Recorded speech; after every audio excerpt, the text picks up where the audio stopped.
Hey, we're here with Chaverat Knesset, member of Knesset, Sharren Haskel, a good friend of mine from the Likud party. And Sharren, I also have a name that's hard to pronounce for some people, is a member, of course, of the Likud party, one of the leaders of the Likud party with regard to the importance of the land of Israel and the strengthening and defense of the land of Israel. But maybe we'll have Sharren talk a little bit about her way in politics, how she got into the Likud party, how she got into the Knesset, and what you're trying to actually succeed in doing in the Knesset. So tell us just a little bit about you. Where did you grow up, and when did you move to Israel, and so forth? Okay, well, I moved to Israel when I was 1 year old with my family. I was born in Canada.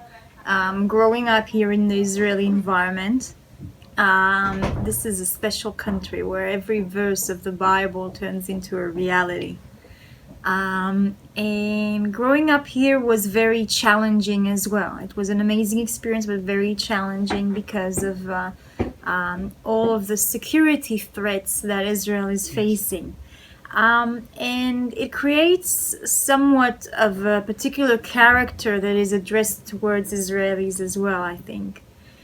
When we turned 18, we joined the military, and so I joined the army. I joined the police border patrol. It's a specific infantry that was created in Israel to overcome security issues and terrorism within our border of the country. And so I served as a combat soldier and as a commander in the Israeli army. And that was during a very difficult time, which were the times of the Second Intifada. Where we had many suicide bombers, many terrorist attacks in restaurants, bars, buses, public places. And so the military service as well, I think, shaped quite a bit of the character of who I am today. After my military service, I decided to go and study overseas. So I moved to the States. I lived there for a year, and then for another 6 years in Australia. Where in the States first? California. Okay. And yes. where were you born in Canada? In Toronto. Okay. Yeah. And then you moved to Australia. Yeah. In Australia, I lived in Sydney, and I studied my profession as a veterinarian nurse. I still do a lot of work with animals. Volunteered. That's not a comment on the Knesset. Okay. But I think that I did acquire quite a few skills for politics as well. By the way, when we asked, so you moved to Australia next, and she said, "Yeah, that's when I heard some Australian accent there." We have many students from Australia and New Zealand, so. Yeah. So after, studied in Australia, worked there as well, volunteered in an NGO that rescue wildlife, and then decided to move back to Israel. I think it was about 5 years ago.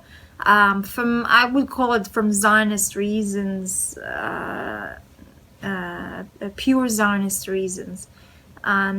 And maybe I'll elaborate a little bit more about what it was. I think understanding the reality that the world is facing today, yes, and the meaning of Israel as this little isle and this little country of democracy and freedom and equality between everybody in the Middle East. And so in that sense, this is like a pioneering idea for this whole region, this only country who is able to keep this stability and these values that we cherish in the West, how we are able to sustain them, and actually they're really stable here, and not in a region that there's the worst violations of human rights and inequality and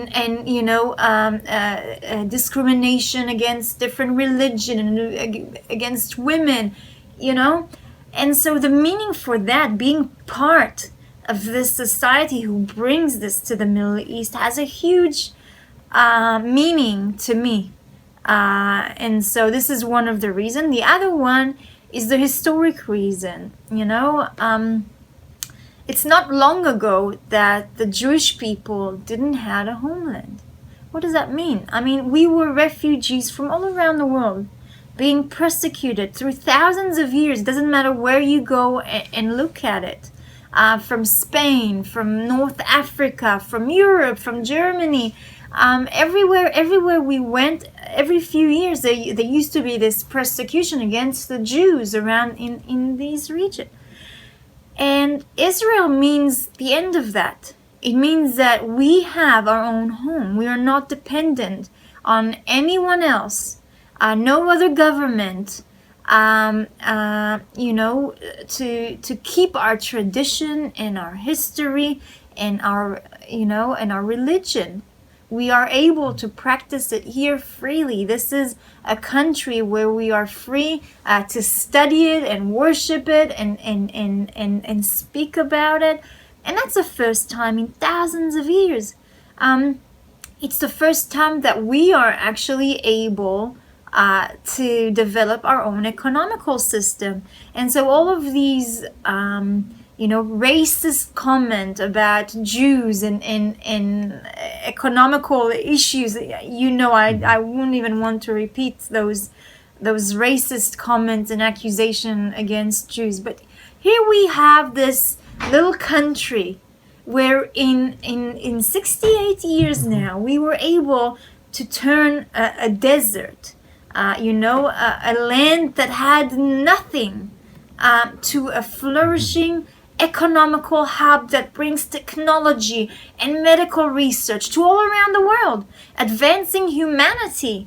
And Israel doesn't have any natural resources, and so our resources are human resources, human quality that we bring out. And so that's an incredible thing that we were able to create here in Israel. More than that, and not less important than that, is that it's the first time when we are able to defend ourselves.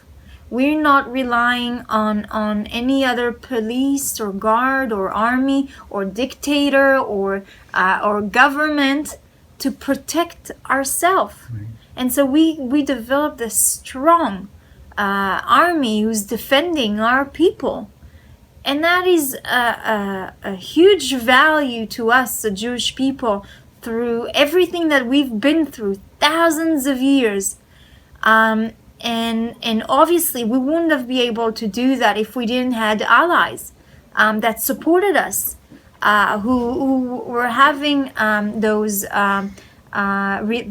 friendly relationship and warm relationship like we have with the American people. We will not be able to do all of these things here in this country. And so this idea, and I call it the Zionist idea, didn't allow me to stay in Australia, and I felt like I had to come back here to Israel.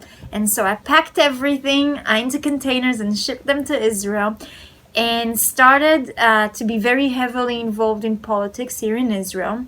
Now, when did the idea of politics, being interested in that, when did that come for you? Oh, wow. I didn't really knew that's my path. It sort of started being unveiled slowly with every step that I did. Yes, but you weren't a little girl and ever thought what it would be like to be a member of the Knesset? No.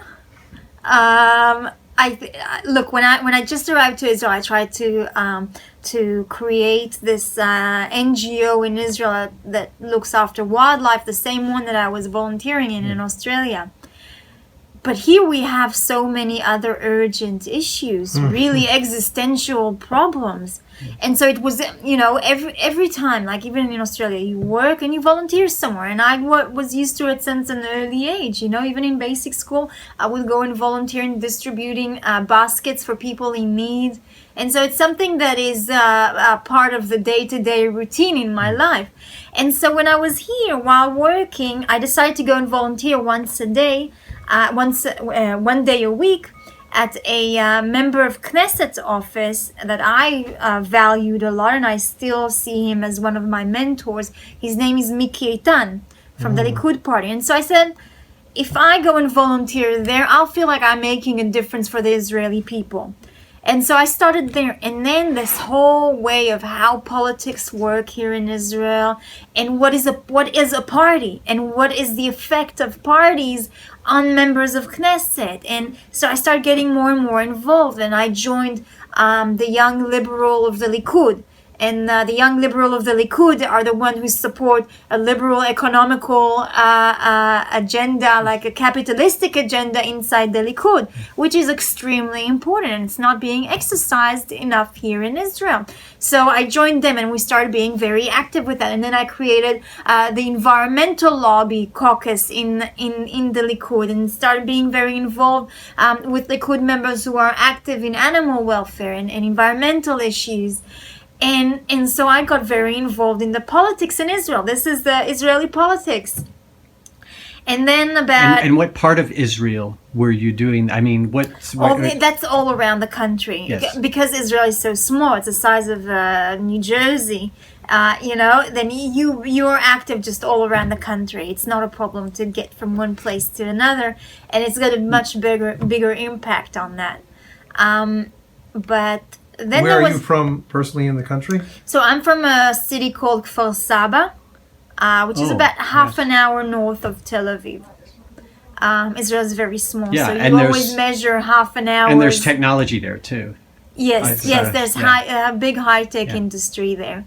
It's kind of a small city where everybody knows everybody, and I think it's a very good environment to raise your kids there. And so I love the place. I still live there today. So Kfar Saba is and today we're doing this interview just during the anniversary of the Six-Day War. A few days ago was Jerusalem Day, and it brought to mind that Kfar Saba sat on the border of Israel until 1967. yeah.